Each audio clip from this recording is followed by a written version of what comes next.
Seo na malo mjesto u blizini Srebrenika, nadaleko je poznato po prirodnim bogatstvima i čistom zraku na planini Ratiš, u čijem podnožju se smjestilo.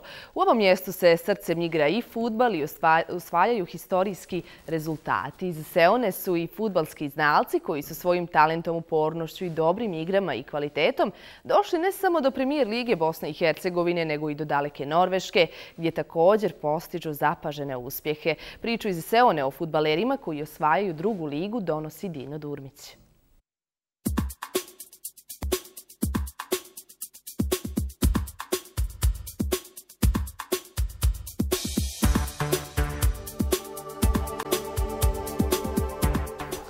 Seona je malo mjesto podno planine Ratiš u blizini Srebrenika.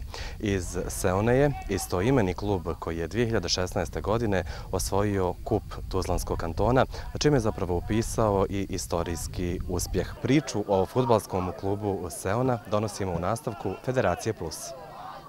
Fudbalski klub Seona je osnovan 1971. godine, no iako se većinski takmičio u nižim fudbalskim ligama, danas se može pohvaliti značajnim uspjesima. Dokaz je to da se u ovom mjestu fudbal igra srcem. Uglavnom, fudbalski klub Seona igrao u tadašnjem Podsavezu Tuzlanskom.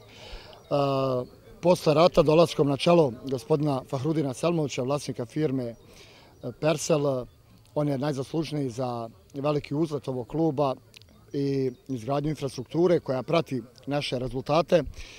Tako da smo uspjeli za praktično 5 godina 3 ranga promijeniti. Evo nas danas gdje jesmo u saveznom rangu. U upravi fudbalskog kluba Seona su ponosni na stadion Hasan Polje na kojem se igraju domaće utakmice, koji je još uvijek u fazi izgradnje. Ljudi u Seoni vole sport i posvećeni su svom fudbalskom klubu. Stoga su posebno ponosni na historijske rezultate koje su ostvarili.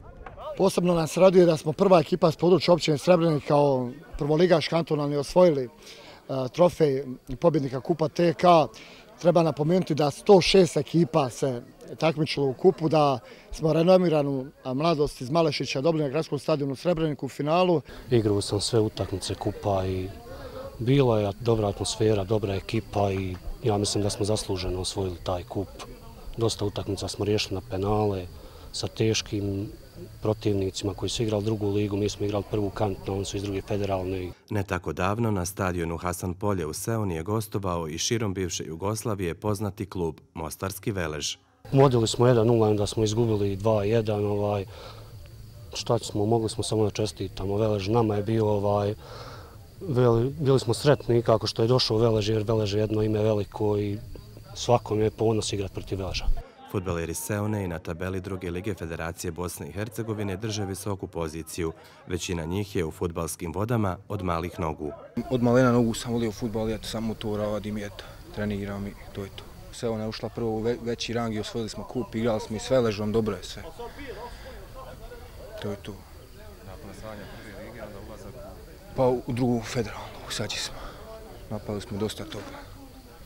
Sada četvrto mjesto, dobro. A da je Seona rasadnik fudbalskih talenata potvrđuju i Irfan Selimović, Samir Bekrić i Haris Ordagić, fudbalski znalci koji igraju u Premijer ligi Bosne i Hercegovine, ali i van njenih granica. Ipak, najbolji sportski predstavnik Seone, ali i BH fudbala je Amir Ordagić, nekadašnji kapiten Tuzlanske Slobode i jedan od najboljih igrača Fudbalske lige Bosne i Hercegovine koji odnedavno brani boje norveškog Brana iz Bergena, kluba koji je trenutno na prvom mjestu u tamošnjem elitnom takmičenju. Ordagić je prve fudbalske korake načinio uz Džanića. To me čini posebno sretnim. Amir Ordagić je najbolji ambasador općine Srebrenik i Seone. Ponosni smo na njegova sportska dostignuća, držimo mu fige, pola Seone navija za Brana iz Bergena. Nadamo se da će okiti se titulom i da ćemo svi zajedno i proslaviti. I na kraju fudbalerima iz ovog malog mjesta sa velikim srcem poželimo puno sreće u daljem takmičenju. Oni su dokaz da nije bitno odakle dolazite i da granice uz volju, želju, zalaganje i talenat ne predstavljaju nikakvu prepreku.